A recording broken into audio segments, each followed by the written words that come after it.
राज्यामध्ये महायुती सरकार आले आणि काल 39 मंत्र्यांनी शपथ घेतली। काही नवीन आमदारांनी शपथ घेतली तर काही जुनेच आमदारांनी शपथ देण्यात आली।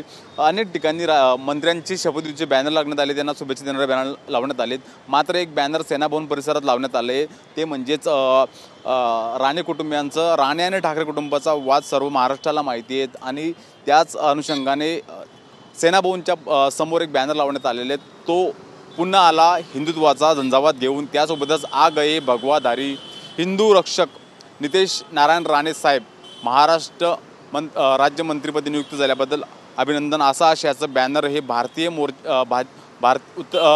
भाजपकडून लावण्यात आलेले आहे। राणे आणि ठाकरे कुटुंबाचा वाद सर्वांना माहिती आहेच आणि त्याच अनुषंगाने या सेना भवन परिसरामध्ये हे बॅनर लावण्यात आले आणि एक प्रकारे काँग्रेससोबत शिवसेना गेल्यानंतर त्यांनी हिंदुत्व सोडलं असा त्यांच्यावर टीका करण्यात आली आणि त्याच अनुषंगाने हे बॅनर एक प्रकारे त्यांच्यावर टीका करण्यात आलेली आहे। Camera person अजयसह Mihira Dhakane, TV9 Marathi, Mumbai.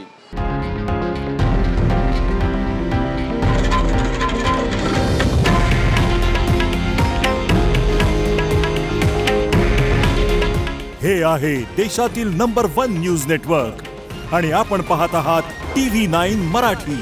काळजी तुमची, हित महाराष्ट्राचं।